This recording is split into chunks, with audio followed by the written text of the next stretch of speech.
Okay. Well, is Kathy with us? Kathy Manning, she had to go? Okay. Okay, when she comes back, she should stand back here. Hello, I'm Congressman Brad Sherman from California's best named city, Sherman Oaks.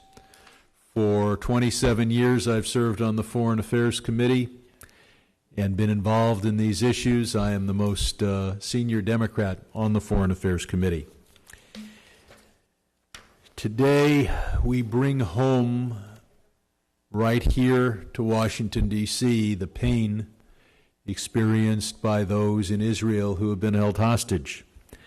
Up until last night, that pain for me was very real, but was many miles away. I should point out that Paul Kessler was killed at a demonstration just a few miles outside my district yesterday. Paul was 65 and was there just standing there being pro-Israel, and there was a anti-Israel demonstration where one of those demonstrators came and bludgeoned Paul to death. So I've seen it close to my own district. We've all seen it on our television screens, and we're about to hear it from people for whom this is very close. We will hear from Itai, Rita, Boaz, and Yael in just a few minutes. Their family members are innocent Israelis who have been taken hostage. The hostages include toddlers, grandparents, mothers. A month has passed since October 7th when they were abducted, and they are in the hands of those who we know have delighted in the slaughter of babies, the execution of parents in front of their children. Families here have loved ones ranging from an 83-year-old to a little boy who was 8 years old when he was taken hostage and had his 9th birthday in captivity. Many of those hostages were taken after watching their family members and loved ones murdered right in front of them. The cruelty of October 7th is unspeakable. We will not forget their stories, and we will not forget them till we bring them home. Now, the scenes we see on our television screens every day from Gaza are heart-wrenching, and a natural human reaction is to say, well, let's have a ceasefire. But after we listen to these families today, I think we will say that there cannot be a ceasefire until these hostages are released. There are those who equate the hostages to those in Israeli jails who have been convicted of terrorism. Keep in mind, these hostages have been convicted of nothing, have been charged with nothing, are guilty of nothing except being Jewish and being available for Hamas to kidnap. These are non-combatants in every sense. For the last 31 days, these families have had to endure immense suffering. They desperately wait any information. Hamas has not published a list, even a partial list, of the hostages they hold. So the families don't know the status of their loved ones, whether they're injured, whether they're being abused or tortured, whether they're even alive. These families need answers, but the International Red Cross has not been allowed to visit the hostages or verify their status. So there is no international law on how to treat civilian hostages, because the law says you're not supposed to have civilian hostages. But international law for combatants who are legitimate prisoners of war requires that their names be revealed and that they be visited by the Red Cross, and of course none of that is happening. The voices who care about human rights must raise those voices loudly and demand that Hamas return these people to their families. We will be telling their stories. We will be remembering them. But we say together, bring them home now. So we'll hear from another of the family members, starting with Itai. Oh, yes. And but before that, my colleague Kathy Manning was here earlier, and now Dan Goldman. Thank you. Thank you, Brad. I thank so much these families for coming here and telling your stories. It's incredibly important to hear because there is not enough attention right now on the fact that there are 240 hostages. There are babies, there are children, there are grandparents, there are Americans, they are from 33 countries. And the fact that there are people advocating for a ceasefire without discussing that the hostages must be returned makes no sense and runs completely counter to our American values, our democratic values, and the values that we export around the world. We need to be focused right now on bringing home the hostages who are being illegally held by Hamas. Hamas is doing many things that are sacrificing their own civilians and their own Palestinian civilians and citizens who are being used as human shields, who are being prevented from leaving, but they are also holding ours. They are holding our citizens, and it is unacceptable. And we will not stop fighting for these families and every family that is out there of those 240 or so hostages who must come home now. It has been 31 days. It is unacceptable. And the international community needs to put their focus squarely on these hostages, and they need to put the pressure on Hamas to return them home. I don't want to hear anything about a ceasefire until these hostages come home. And I thank the family so much for sharing their story. I wish it was not so important that you have to share your story, but it is. And we are really grateful that you are sharing your stories of heartbreak, of sleepless nights, of worrying, of wondering, of your mind racing as to what might be happening to your loved ones in Hamas's tunnels. And thank you again. It's not easy, but we're grateful that you're here. Thank you. Dan, thank you very much. And yes, I want to commend these families because this is not an easy thing to do. These people did not ask to become public.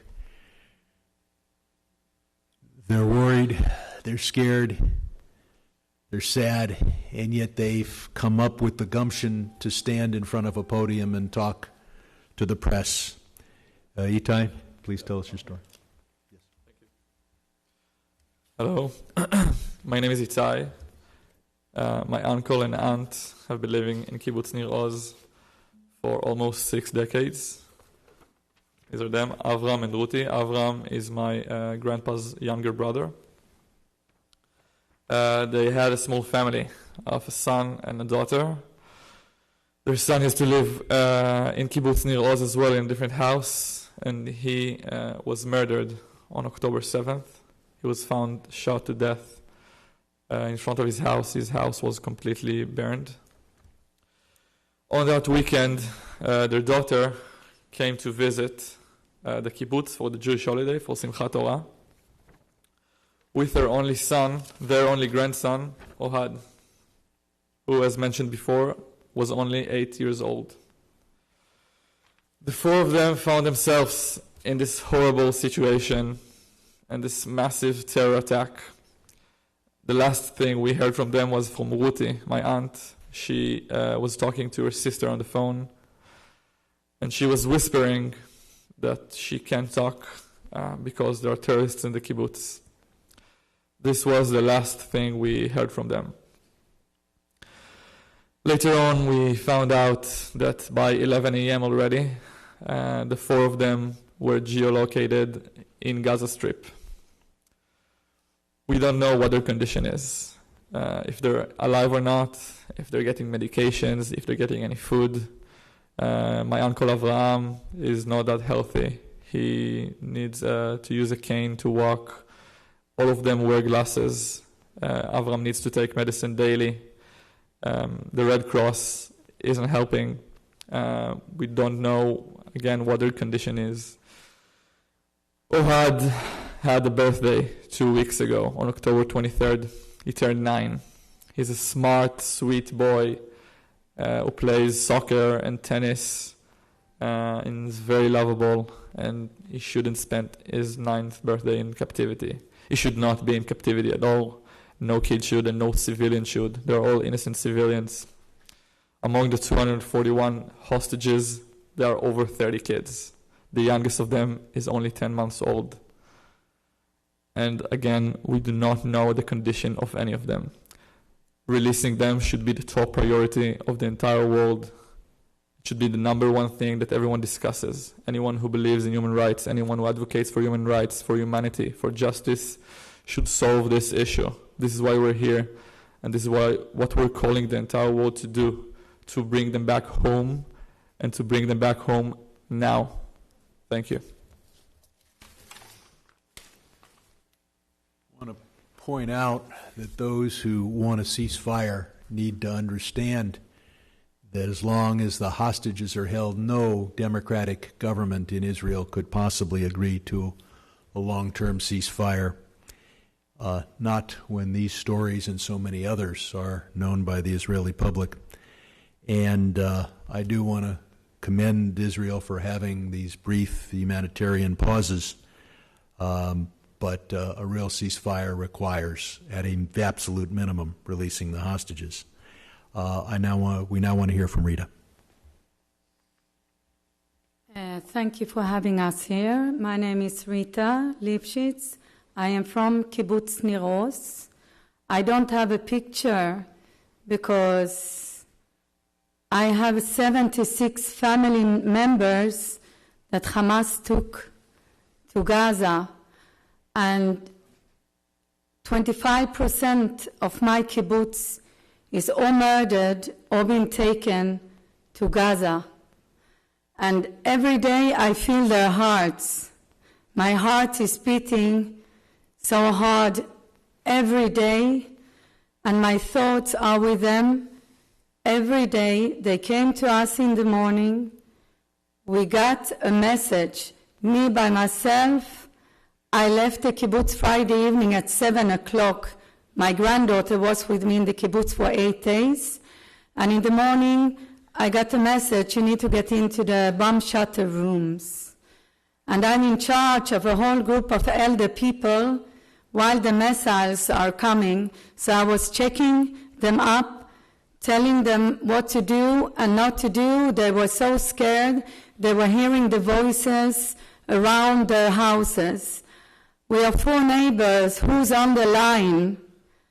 And my neighbor, she was calling me, Rita, please help my sons. They are alone. And I told her, I am not there. Tell them to be quiet. While she was talking to them, 16 and a 14-year-old sons, Hamas took them. The youngest said, I'm too young, don't take me. And then my neighbor, she's a French lady who's married to a boy from the kibbutz that his father was murdered. And he was out fighting against 120 terrorists. And she was sending me, Rita, help, help. And I said, I'm not just be quiet, tell your son to be quiet, and you will be fine. You will live. They will not take you. She succeeded to live. I have another family that she was running to be the mayor of the area. I was helping her. They couldn't stand to be in the bomb shutting room because they put fire on the doors when they could not get into the bomb shelter room. They could not breathe. They have a son. The youngest one is 2. They have 3 children. They jumped out of the house and they got killed by Hamas. They took family to the youngest one, 10 months old, and they were the first one that they took to Gaza. two children, mother and father. My grandparents, my son's grandparents, that are 85 and 83 years old, took to Gaza. Yocheved Lifshitz got back thanks to all your help from here. So we knew that they shot Grandpa's hand. He fainted by the kibbutz fence. They took Grandma. I am sure with all your help that Grandpa will come back. And every second, every minute, every hour, every 24 hours, we need just to think about this all the time. They are scared. I can feel their hearts beating all the time. We need to bring them back home now. Thank you so much. As I think everybody here knows, but there are people out there, a kibbutz is not just a very small town. A kibbutz is a commune, and the 400 people in it were like a family, often at a kibbutz, eating together, sharing the productivity of their work. I want to thank Steve Rabinowitz for putting this all together. And I want to introduce Boaz, whose family members held hostage include a U.S. citizen. Hello. So my name is Boaz Atzili. I live not far from here in Rockville, Maryland. But I was born at that area of Gaza envelope in another kibbutz, Kibbutz Zikim. Most of my family are still in that area, or were in that area until 4 weeks ago. Now they're all displaced, refugees basically, scattered all around the country. They cannot go back to their places, which is like a war zone, still under Hamas rockets. We don't hear much about that. I want to tell you a little bit about my cousin and his wife. My cousin Aviv Atzili, he's 49-year-old. He's the son of my my father's brother. He looks quite a bit like me, though a bit more handsome. Aviv, and his wife, Liat Atzili Beinin. She's also a U.S. citizen. They are together for many years now. They're a lovely couple. They love to travel. They love to travel, especially with their kids. They have 3 kids that are young adults. They're really peace-loving, generous family. I think like what maybe represents that is the dog that they adopted. They adopted a 3-legged special need dog, if you will, and gave her a really warm and loving family. And that dog was also killed by Hamas on October 7th, to just kind of demonstrate what kind of cruelty that is. We don't really know where they are. We know they're not at their home, which was burned to the ground. Rita told us about what happened in Kibbutz Nir Oz. It's the same kibbutz. But there were no bodies found, and Aviv's phone was later geolocated in Gaza, so that's the only indication that we have that they're there. They are, as I said, they are Israeli-American family. They were here. I met them just last August. They were visiting, and I met them in New York. We had a really nice dinner with their kids and all our family. They have a family in Connecticut. They went to visit there. They have family in Oregon, and then they went to travel to Yellowstone because they got to see some nature if they're here in this beautiful place. So, I mean, what breaks my heart is especially their 3 kids, that they lost both of their parents at the same day. They don't know if they will ever see them again. They don't know if they will get to hug them again. And I just want to say that these are, this is not a pro-Israel issue. This is not an anti-Palestinian issue. This is a human issue. And anybody that cares about human rights should care about that. And I don't want to talk about policy here, but I really ask that everything that could be done to bring them back home safe and as soon as possible, any price, anything. At least for me, it's worth it. And I really want to thank from my heart to the Biden administration and Congress and everybody who are doing so much effort in order to bring the hostages back home. And from the first minute, they were in touch and trying to help the families. That's really, really appreciated. And thank you, Congressman. Which of your relatives is a U.S. citizen? Liat. And the 3 kids are also U.S. citizens. So thank you, and bring them back home. Finally, let's hear from Yael. Hi. I'm here to speak about my sister-in-law and her husband. I want to tell you, this is a story about love, the biggest love story you can ever imagine. These 2 met each other in high school. Rimon sings in a band. Yael is a musician. Music brought them together. But they were foolish. It took them a few years to realize they belonged together. Finally, they got together, and 3 years ago they got married. They built a beautiful house in Kibbutz Nirim. They love people, they care for people, they love animals, they adopt wounded animals. They have 4 cats and 5 dogs. If they can, they would adopt more. Yael fixes music instruments, brings music back to life, and Rimon is a healer. We actually really need her right now because Rimon's father was diagnosed with cancer 2 days ago, and we really need the healer in our family back right now. These 2 people, they built a house in a kibbutz.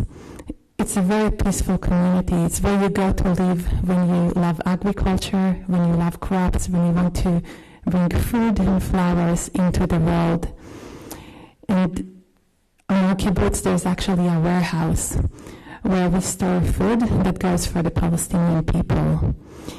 When the terrorists came in on October 7th, they burned our houses, they burned our people, they burned the food for their own people.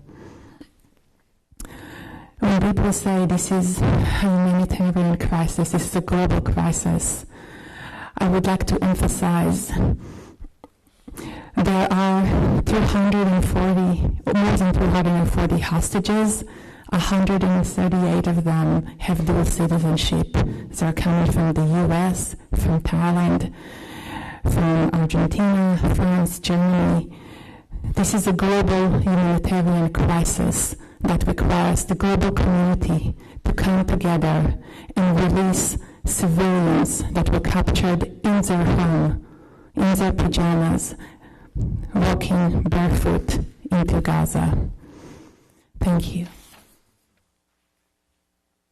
We'll now hear from Kathy Manning from North Carolina. Thank you. I am Congresswoman Kathy Manning. I represent the 6th District of North Carolina. We all know what happened on October 7th when Hamas terrorists invaded Israel by land, by sea. by air, and their purpose that day in invading was to murder civilians and to capture civilians and to take them hostage. And the savagery and brutality that we know took place is really beyond anything that we can even comprehend. I have been meeting with hostage families for 2 weeks now, and sadly, it reminds me of when you talk to Holocaust survivors. Each Holocaust survivor has a unique, horrifying story. Each story is different. And as I've met with the hostage families and heard about their loved ones who are being held hostage, each story is unique, each story is horrifying, and each story is about someone who was loved and who was very special to their family. We know there are infants as young as 9 months old, and we know that there are elderly people, including Holocaust survivors. One of the stories that was particularly horrific to me was of a 35-year-old mother named Yarden and her daughter Geffen and her husband Alan, who were captured.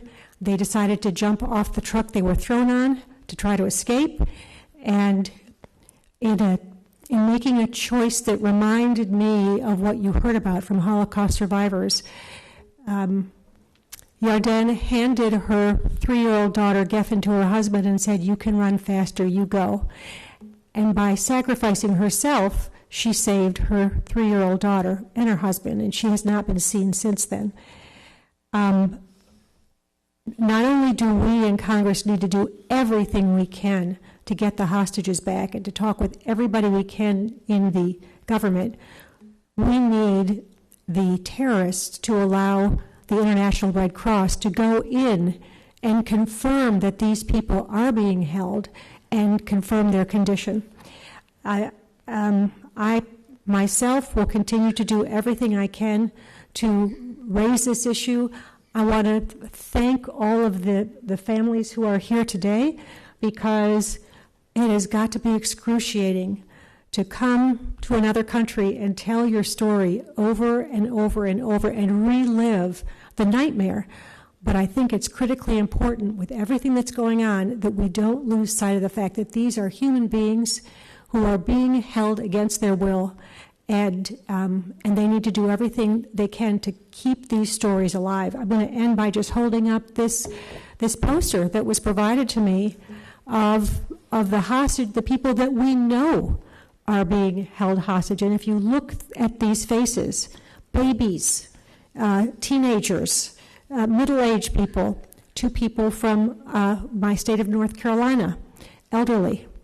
This is what these gruesome terrorists have done, and we demand that they allow the International Red Cross in so that we can determine who is there, what kind of shape they're in, and we will do everything we can to continue to push for their safe return to Israel and to their families' loving embrace. Thank you. I expect that there may be another member or two who will join us. I want to thank Kathy Manning for her leadership on this issue, and let's open it up to questions either for members of Congress or more likely the families involved. Yes. For the family, what has it been like getting up here and speaking with members of Congress and advocating for this issue on obviously such a painful topic, and then seeing so many members of that poster that's standing held up in the House and the Senate, Yes, and this is one of I'm aware of 3 events involving the hostages.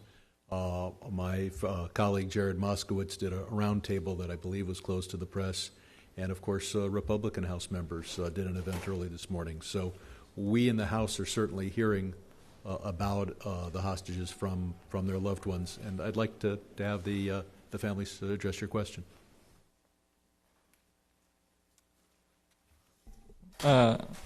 So your question is how we're dealing with that, like. Yeah. So we're on our life's mission to do whatever we can to bring them back home and as soon as possible. So we're speaking to whoever wants to listen, whoever has the power, and we believe that the U.S. congressmen and women have the power, because the U.S. is a strong player in the international community.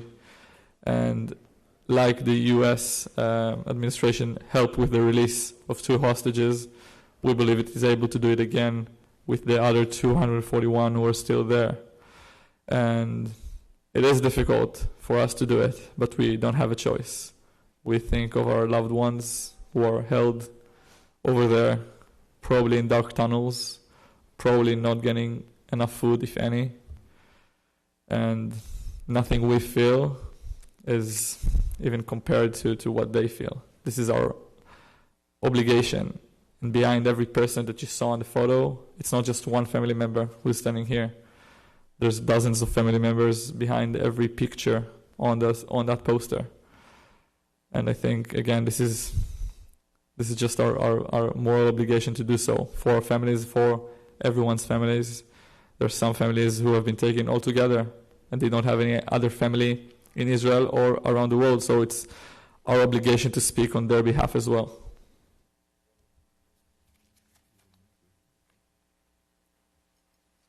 How are we doing? It's the most difficult question that I've been asked. You know, for the first 3 weeks, I did not know if my sister-in-law and her husbands were alive or dead. And this uncertainty, when you're trying to fall asleep at night and then the nightmares come and you don't know, she's a woman, what's happening to her? Is she separated from her husband? What's happening to him? What's happening to both of them? And then a few days ago, the Hamas released a video of 3 women. Rimon Kirscht, my sister-in-law, was one of them. And then in that video, we got the final confirmation that she was indeed kidnapped. So whenever we get a phone call from Israel, it's not to tell us that she is among the unidentified bodies. She's among those who were kidnapped. In that video, I saw a fragile, scared, very skinny sister-in-law.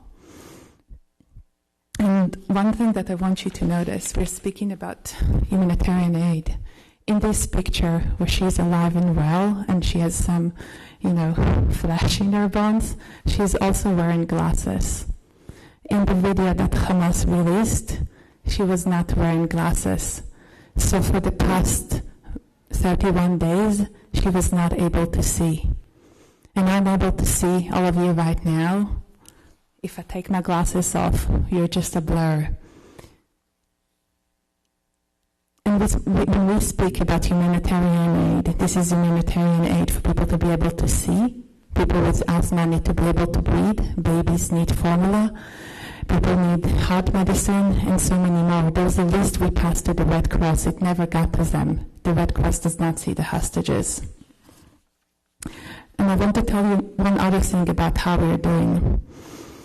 More than 200,000 families were evacuated, are displaced. They do not have a home right now. They live in temporary shelters. And so my family is not together right now. My mother and father-in-law are in hospital treating the cancer of my father-in-law.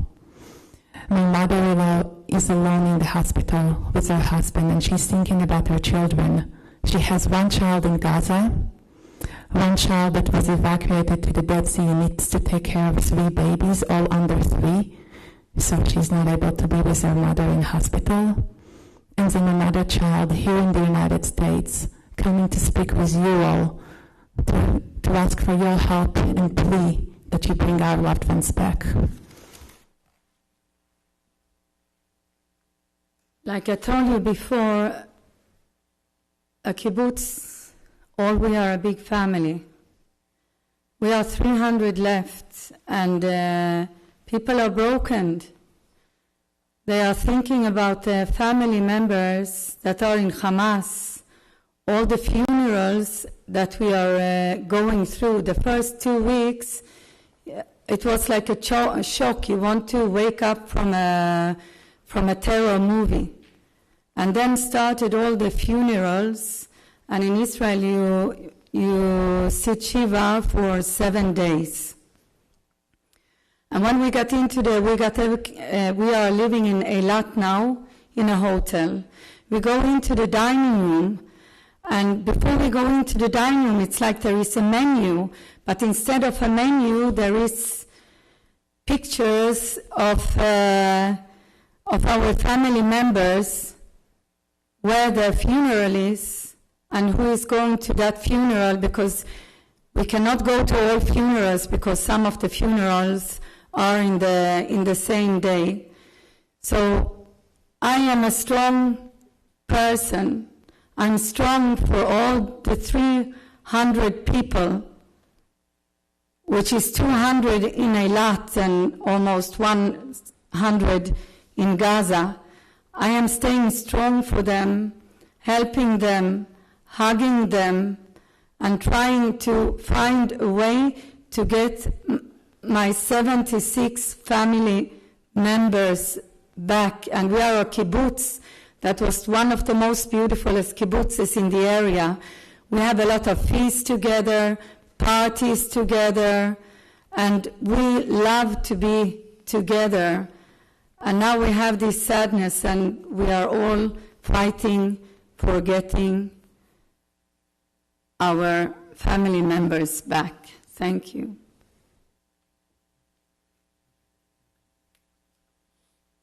Do we have another question? Yes. So there have been a lot of people who put up the kidnap posters in the U.S., and there's also been people who've been tearing them down, and I'm curious of your thoughts on people taking these posters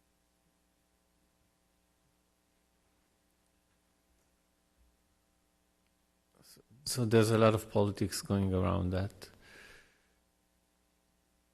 But like, I guess I want to say just that these are people, civilians, right? We heard about 9-year-old kid. They are not enemies of anybody. And this is what we have to remember.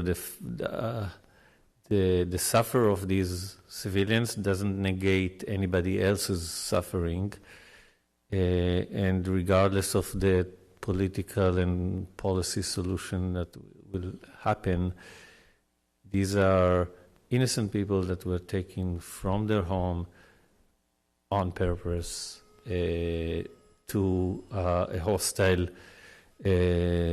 land just across the border and put underground.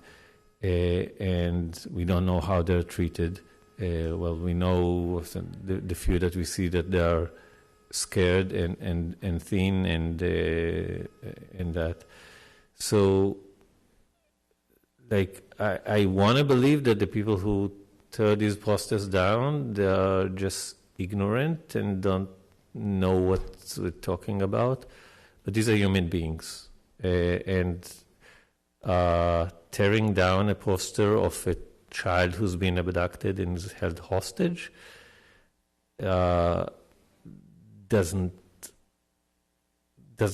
help anybody. It doesn't help anybody. Just so. I would just say those who are putting up the hostages, the posters, want these innocent hostages released. And those who are tearing down posters showing old, elderly people, Holocaust survivors, little babies and children, those who are tearing them down, don't want them released. Want them to be continue to suffer or be killed. Do we have any other questions? Folks, I want to thank you for coming, but I especially want to thank the families for being here. This is not the life you have chosen. Thank you. Thank you. Thank you very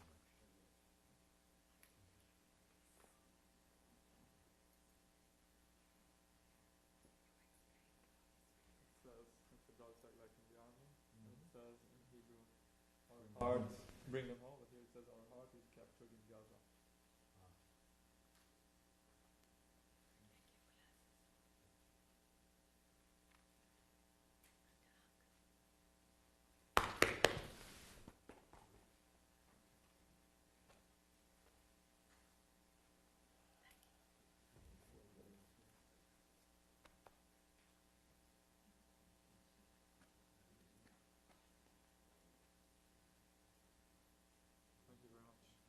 you.